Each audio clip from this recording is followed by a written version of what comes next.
Ya itu yang harus ada. Kalau memang itu dianggap sebagai common common enemy. Ngonten, ngobrolin tema nasional. Assalamualaikum warahmatullahi wabarakatuh. Pemirsa yang budiman, Nasional News dimanapun Anda berada. Di akhir-akhir ini kita mengikuti perkembangan berita, bagaimana kemudian salah satu yang paling mengemuka di beberapa hari terakhir adalah pernyataan Muldoko. Bapak Muldoko sebagai KSP yang menyatakan bahwa pada tahun 2023 hingga 2024 tensi radikalisme meningkat. Nah, saat ini saya sudah bersama dengan Bung Imam Nawawi, analis National News, yang pada kesempatan kali ini hadir bersama saya. Selamat sehat, Bung Imam? Sehat selalu? Alhamdulillah sehat. Iya, Sehat bersemangat. posisi saat ini cukup Posisi sehat. di area ibu kota lama. Oke, Bung Imam, beberapa hari terakhir kita mengikuti perkembangan berita dan satu yang paling populer dan menjadi perhatian masyarakat publik tentang mengemukanya isu radikalisme. Kembali lagi-lagi radikalisme. Apa yang Anda lihat dari isu ini sebetulnya? Ya, sebenarnya ini isu yang orang sudah hampir semuanya memahami, lebih bersifat sebagai sebuah orderan gitu ya. Atau ada yang menghendaki itu ya sebagai sebuah alat tunggangan untuk membungkam, menindas atau memukul dalam tanda kutip ya eh, kepentingan politik yang dianggap berbeda. Hmm. Dan saya rasa apa yang mendasari seorang Muldoko menyampaikan itu lebih karena ada sesuatu yang dia ingin tampilkan. Ya, dia ingin tampilkan yang kemudian publik itu menjadi percaya, kemudian muncul tuh rasa-rasa takut seperti itu. Nah, Hmm. ini sesuatu yang kalau zaman sekarang dengan arus informasi yang begitu luas Ya. dan tidak apa ya, tidak tunggang ya, kalau dulu kan tunggang ya. Ini membuat masyarakat semakin cerdas melihat. Hmm. Sekarang kalau kita lihat sebenarnya 2024 itu bukan radikalisme yang paling berat, Ya. tetapi adalah kejujuran politisi itu di Hmm. dalam menjalani kontestasi politik. Nah, itu yang harusnya diperhatikan itu. Apa artinya pemilu kalau kemudian politisinya tidak berintegritas, Hmm. kemudian sistem yang ada tidak menunjukkan nilai-nilai kejujuran. Nah, itu yang harusnya disuarakan menjelang pemilu, Ya. bukan sesuatu yang tidak ada relevansinya sebenarnya. Nah, Iya, iya. kalau kita perhatikan statement Pak Muldoko sendiri itu di media, dia sendiri tidak bisa pastikan yang mana itu radikal itu. Kan ada yang nanya wartawan, kelompoknya yang mana ini kata disebut radikal. Ternyata dia nggak bisa buktikan, artinya Hmm. tidak bisa dia jawab dengan satu kata atau kalimat yang tegas seperti itu. Ya. Ya ini anu lah, apa istilahnya perlu dihadirkan untuk memberi warna lah, Iya. Ini warna juga media. akhirnya ya isu ini akhirnya juga mengingatkan kita dengan satu isu yang beberapa waktu lalu juga mengemuka tentang berkaitan dengan salah seorang akademisi bergelar profesor guru besar yang kemudian tertangkap tangan melakukan satu tindakan praktek korupsi ya begitu oleh KPK ya yang sebagaimana diumumkan oleh KPK. Ini kalau ditarik ke sana sebetulnya kalau Anda melihat radikalisme ini akhirnya menjadi satu dalam tanda petik dagangan ataukah memang ya mungkin ya di satu sisi barangkali ini tidak dinafikan memang ada gejala radikalisme dalam tanda petik tapi melihat Ya, kemudian gejala-gejala lain yang mengemuka ternyata jargon-jargon radikalisme ini kesannya hanya sebagai alat memukul begitu. Bagaimana Anda melihat kira-kira seperti ya, pandangan ya, itu?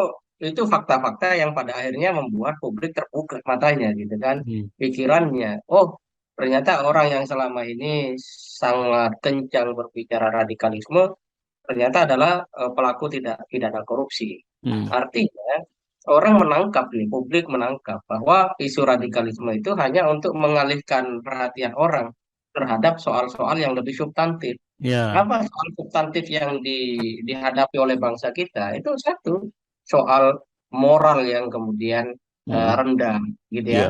Kemudian perilaku korupsi yang sulit untuk diberantas dan seterusnya. Ya kita juga bisa perhatikan bahwa bagaimana kemudian radikalisme ini hanya mengarah pada satu Ya, ya kelompok lah ya, satu betul. kelompok dalam bangsa ini yang justru menjadi mayoritas. Hmm. Kalau pemerintah itu atau orang-orang itu mau berpikir secara jernih, justru Hmm. harusnya mayoritas ini dirangkul biar cepat Ya. selesai persoalan-persoalan bangsa. Bukan malah mau dipukul mundur loh, untuk apa kan begitu? Akhirnya kesan yang muncul, radikalisme ini menjadi bukan hanya sebagai sekedar alat, tapi menjadi komoditi yang setiap saat ketika dibutuhkan diangkat lagi ke permukaan. Ini Ya, sesuatu yang apa ya, seksi barangkali begitu, Bung ya. ya ini ada satu teori yang menarik bahwa ketika sebuah rejim performan dari kinerjanya tidak bagus, maka dia akan membuat identitas sebagai sebuah alat untuk mengidentifikasi diri dan orang Hmm. lain. Nah, itulah Stigma kenapa status. dulu kita sempat sempat terseret pada sebuah arus saya Pancasila, Anda tidak kan begitu. Ah. Nah, artinya apa? Karena memang rejim sekarang ini secara performa menurun ya. Hmm. Kita lihat menurun karena ya misalnya kereta cepat Hmm. tidak tidak segera kunjung selesai ya, tidak kunjung Ya. selesai. Kemudian itu disebut B2B, business to business, tapi ternyata menggunakan APBN. Kan Hmm. sudah ada banyak hal yang secara konsistensi berpikir itu sudah melencet gitu kan. Iya. Udah banyak deviasi terjadi di sana. Nah, Iya. ketika pemerintah tidak perform, maka salah satu cara untuk mengalihkan perhatian publik agar tidak terlalu fokus pada kegagalan-kegagalan itu, ya dibuatlah narasi yang lain. Nah, kita melihatnya seperti itu. Sehingga radikalisme ini ya dalam tempo tertentu bisalah mengalihkan perhatian publik bahwa pemerintah atau rejim ini belum perform. Apalagi ini sudah menjelang akhir-akhir kekuasaan lah ya, karena aura 2024 ini sudah sangat panas sekarang. Saya pikir itu juga yang menjadi sebuah apa namanya perhatian. Kalau itu tidak dimunculkan, nanti narasinya semua lebih kepada perform pemerintahan dan itu cukup apa ya menyulitkan pemerintah nanti Iya. akan memberikan jawaban, harus menyediakan bukti Hmm. dan seterusnya gitu ya. Iya. Kalau kita perhatikan misalnya yang belakangan ini lagi rame itu ada Tony Blair ya dipanggil untuk mempromosikan IKN. Iya. Kemudian eh, kalau mau investasi dapat jaminan sampai 160 tahun di sana. Hmm. Itu kata orang Iya. itu kalau sampai 200 tahun sudah melebihi setengah penjajahan Belanda sudah itu. Iya. Artinya Iya. ini mungkin juga bagian dari hal yang eh, mereka yang tidak fokus itu akan melihat bagaimana Hmm. cara mencari-cari narasi ataupun ide untuk Hmm. bisa membuat perhatian Iya. publik ini tergeser. Biasanya sih seperti itu. Jadi kalau kalau pemerintah perform itu biasanya, oh dia akan banggakan itu sudah berhasil membangun ini, telah menyelesaikan ini tinggal apa peresmian gitu. Iya. Tapi Iya. karena itu Iya. Iya. tidak ada, ya maka mereka harus membangun satu narasi lain Hmm. yang ya kalau bahasa sederhananya tanda kutip mengecoh publik begitu. Prediksi radikalisme ini akhirnya bukan hanya jadi alat untuk memukul dan tadi sebagai alat untuk mengalihkan isu, tapi juga akhirnya jadi alat untuk apa namanya membungkam kekhawatiran kita kan seperti itu. Dan memang belakangan ketika ada suara-suara kritis dari masyarakat, dari koalisi masyarakat sipil atau person-person pribadi masyarakat yang sebetulnya niatannya dalam rangka untuk memberikan masukan, arahan atau semata pendapat bagi penyelenggara negara, ketika mereka kemudian terlalu tajam mengkritik, nah itu langsung stigmanya radikal, intoleran, atau stigma-stigma yang lain yang dilekatkan secara membabi buta seperti itu. Jadi pertanyaannya, standar radikalisme radikal dan standar intoleran tuh seperti apa batasan-batasannya sebetulnya? Ya, sebenarnya itu yang belum ada definisi yang disepakati banyak pihak. Nah. Mulai dari definisi radikalisme, terorisme, dan seterusnya. Contoh misalnya kalau radikalisme itu adalah sekelompok didefinisikan ya, sekelompok Ya. orang yang bersenjata gitu ya, atau mengancam aparat kepolisian atau penegak hukum. Nah, itu di Papua kan terjadi berulang kali. Tapi apakah kemudian mereka bisa disebut sebagai kelompok radikal gitu ya? Nah, itu Hmm. contoh-contoh betapa ada standar yang belum jelas, ada standar yang belum utuh disepakati. Dan kalau kita lihat, oke, kita misalnya melihat radikalisme itu sebagai sebuah fenomena atau bahkan satu hal yang eksis, itu bisa bisa jadi memang ada Hmm. radikalisme seperti itu. Tetapi yang menjadi pertanyaan, apakah selalu Islam? Nah, ini Ya. yang menjadi pertanyaan ya. Karena kalau kita perhatikan di tingkat global, katakan di India, itu umat Islam kesulitan itu secara politik. Hmm. Artinya apa? Ada radikalisme di luar Islam, gitu ya. Ya. Ada radikalisme di luar Islam dan fakta-fakta yang dari sisi catatan sejarah dan media juga catat itu bisa memberikan salah satu apa alternatif kepada kita untuk memahami bahwa radikalisme itu bisa jadi memang ada dan itu tidak harus Islam, Ya. tidak selalu Islam. Yang menjadi problematis ketika Islam yang dipandang selalu identik dengan radikalisme. Ini yang secara historis tidak ada legitimasinya, ya, Ya. tidak ada rujukannya. Di saat yang sama secara faktual itu juga kita sulit menemukan di mana ada orang Islam yang kemudian berpikir radikal. Ya sederhananya ya, masalah paling mendasar di Indonesia itu kemiskinan. Sejak PBB kemarin menaikkan ya eh, angka kemiskinan, garis kemiskinan menjadi 2,15 dolar kalau nggak salah per hari pendapatan orang yang dinilai miskin itu Indonesia 13 juta orang langsung jatuh ke bawah garis kemiskinan gitu.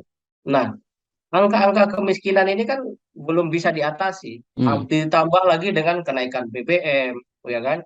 Kalau orang-orang seperti ini dibiarkan lapar terus, ya kan? Kemudian tuntutan-tuntutan mereka juga dianggap sebagai hal yang tidak penting. Kemudian mereka membuat sebuah aspirasi yang dalam tanda kutip misalnya mencari perhatian, itu bukan radikal sebenarnya. Hmm. Tapi mereka tidak mendapatkan hak yang Ya. sesungguhnya yang Ya. konstitusi menjamin dan seterusnya. Nah, masalah paling mendasar Indonesia ya masalah kemiskinan itu. Tidak ada lagi masalah paling apa mendasar selain itu.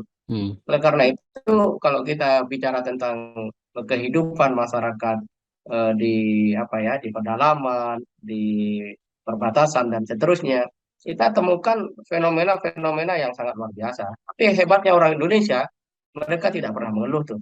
Misalnya mereka masih nyebrang sungai pakai rakit, itu nggak pernah itu pasang status di Facebook, wah ada kapan ada jembatan, nggak ada. Ya. Masyarakat kita sangat sabar gitu loh. Ya. Ya. Nah, Ya. kenapa fenomena yang seperti ini tidak dipahami dengan baik? Kok Ya. malah muncul isu-isu?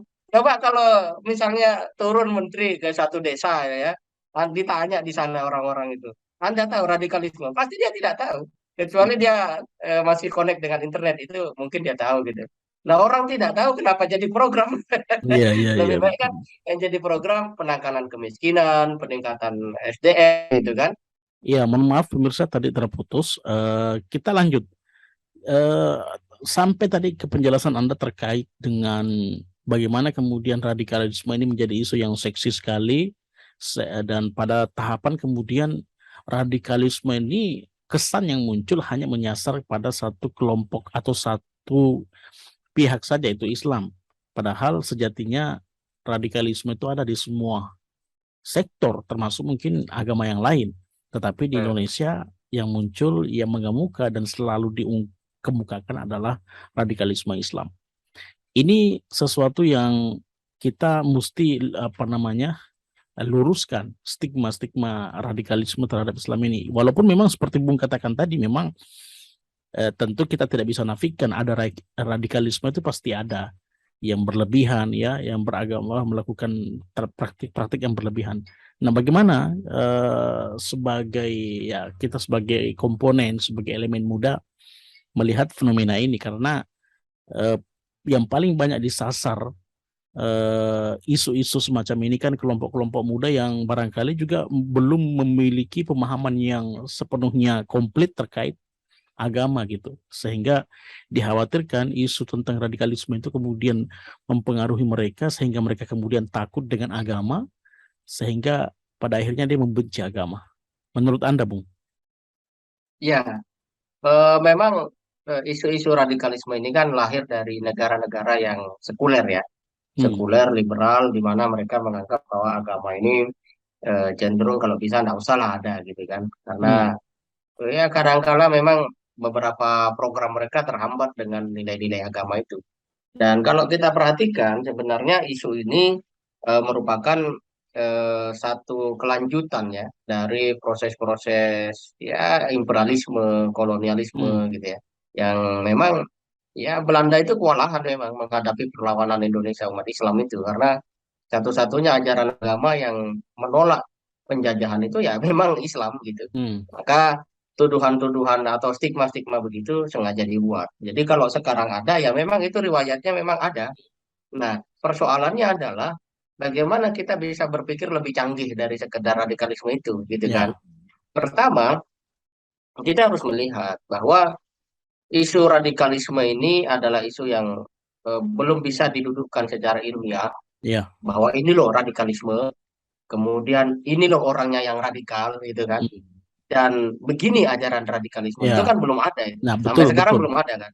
Artinya Termasuk inilah ya itu terorisme. standar-standar itu yang perlu memang didudukkan karena Ya, saya pikir dikhawatirkan praktik-praktik betul. keagamaan, ya terminologi agama yang memang sudah paten dalam agama itu justru itu yang dianggap radikal begitu. Ya betul. Dan Termasuk ini kayak kan misalnya orang sholat, orang ngaji, kemudian sering ke masjid, itu kan sekarang atau bahkan beberapa tahun lalu sudah di stigma seperti itu bahwa ciri-ciri teroris itu yang apa yang terlihat gagah itu kan yang ya good looking gitu. Nah, bisa dilanjut Bung tadi terkait itu ditekankan kenapa mesti ya, ada standar yang jelas dan betul-betul adil gitu. ya itu yang harus ada. Kalau memang itu dianggap sebagai common common enemy ya, Ya, kemenangan. musuh bersama. Kalau memang kita mau anggap itu sebagai musuh bersama dan betul-betul ada mengancam dan seterusnya, ya udah disepakati gitu loh. Masuk ya pembahasan, mungkin BNPT bisa menginisiasi bagaimana pandangan dari MUI, kemudian tokoh agama yang lain, termasuk unsur-unsur masyarakat. Kalau memang radikalisme itu ada. Nah, ini kalau kita perhatikan di media, Muldoko itu kan tidak bisa menjawab ketika ditanya apa pemerintah melihat ada kelompok, ya ada kelompok atau kandidat presiden yang akan memainkan isu tersebut. Ya, dia hanya berkata kesadaran publik mengenai ancaman radikalisme perlu dijelaskan begitu saja. Padahal yang jelas-jelas mengancam kita ini sekali lagi itu kemiskinan. Ya, baik kemiskinan harta itu Hmm. pendapatan masyarakat maupun kemiskinan moral untuk tingkat elit kita, ya oligarki itu misalnya ya. Nah, lebih jauh kalau sudah seperti itu, tidak ada kesepakatan dan sebagainya, berarti kan radikalisme ini bisa dipakai oleh siapapun, Ya, ya kan, untuk kemudian dilekatkan kepada siapapun, gitu kan. Dan biasanya itu akan melekat kepada kelompok yang tidak disukai oleh yang memberi stigma. Nah, itu sudah ya, ya, umum ya, lah, ya, itu ya. rasional sekali, gitu Terasa, kan. terasa itu ya. Nah, itu. Nah, kalau kondisinya seperti itu, jelas ini akan menyebabkan ketidakadilan terus terjadi, gitu ya. Hmm. Ketidakadilan terus terjadi, kemudian rasa tanggung jawab untuk memberikan pelayanan terbaik kepada masyarakat juga tidak muncul, karena cara untuk melihat sesuatu adalah tidak dengan ilmu itu sendiri. Nah, apa yang harus dilakukan oleh anak muda? Penting untuk selalu memahami bahwa Islam itu bukan sebuah ajaran yang mengajarkan untuk kita jadi orang kurang ajar gitu ya. Hmm. Radikalisme itu kan kalau mau disederhanakan orang kurang ajar lah ya. Ngapain sih nyangkut-nyangkutin orang, bunuh-bunuh orang gitu kan, beda Ya, pendapat harus dibunuh. Buat apa? Itu kan pikiran dari mana gitu. Ya kita sebagai akal waras saja tanpa misalnya dibimbing agama itu tahu bahwa membunuh itu salah, bahwa ya, membuat kerusakan itu salah. Lebih-lebih agama menegaskan bahwa itu memang dilarang dan ada konsekuensinya baik di dunia maupun ya, di akhirat.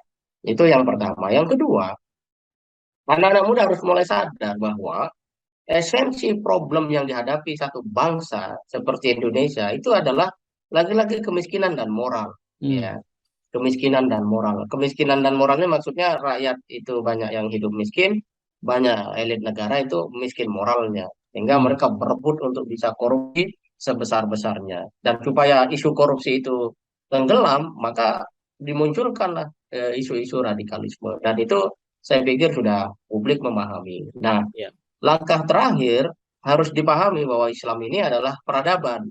ya, Artinya apa? Mencintai ilmu, ya, mencintai ilmu dan tantangan anak-anak muda Islam sekarang ya memang bagaimana memanifestasikan nilai-nilai Quran itu dalam ragam produktivitas, ya, produktivitas. Kan kita banyak ketemu orang sekolah sampai lulus dari luar negeri dan seterusnya. Pertanyaannya setelah lulus kok tidak ada produktivitas amal soleh, karya, pemikiran yang bermanfaat bagi masyarakat luas, itu kan tidak ada. Ya, ya. Nah, sekarang kalau misalnya pemerintah mau konsisten, misalnya ini ya, mau konsisten bahwa radikal itu Islam. Ya sekarang buat apa ada lembaga amil zakat? Yang zakat itu ada di dalam Islam. Kemudian untuk apa ada BPKH, Badan Penyelenggaraan Keuangan Haji. Yang haji Ya. itu juga belajar ada ajaran Islam. Hmm.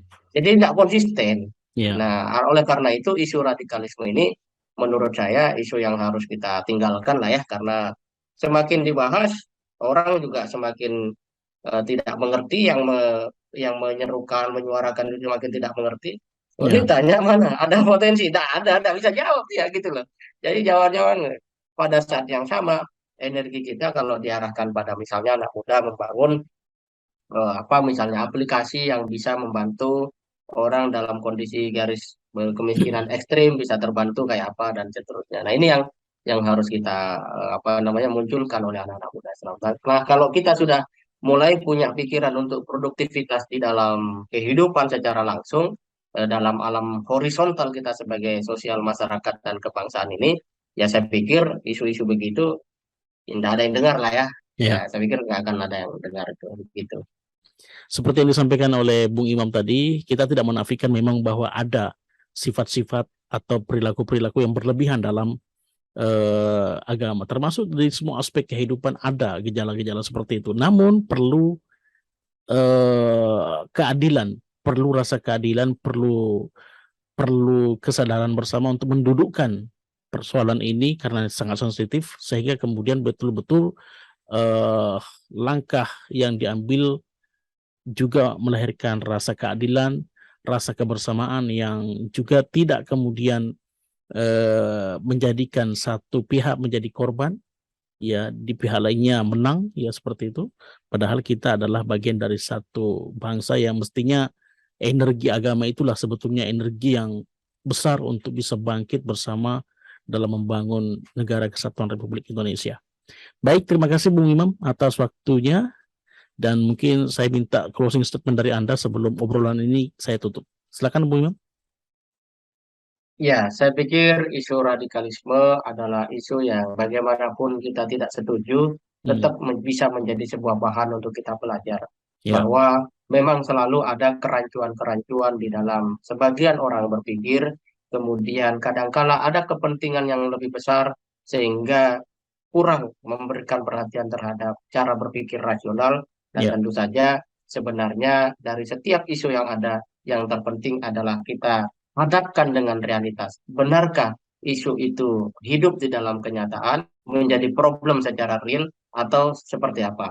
Kalau ternyata jawabannya adalah negatif, bahwa isu itu tidak berhubungan dengan kebutuhan masyarakat, kemudian bukan jadi problem utama bangsa dan negara, ya ya. saya pikir itu adalah sesuatu yang memang harus kita jelaskan, harus kita pahami dan jelaskan bahwa isu sebenarnya itu semua isu itu adalah hal yang tidak perlu mendapatkan perhatian secara berlebihan. Saya pikir seperti itu. Luar biasa. Kesimpulan yang utuh yang semoga kita semua para pemirsa bisa menangkap inti dari pembahasan yang kita obrolkan pada kesempatan kali ini. Baik pemirsa semua, terima kasih telah menyimak, telah menonton siaran ini. Dari kami tentu ini akan terus berlanjut obrolan kita di kesempatan yang lain. Assalamualaikum warahmatullahi wabarakatuh.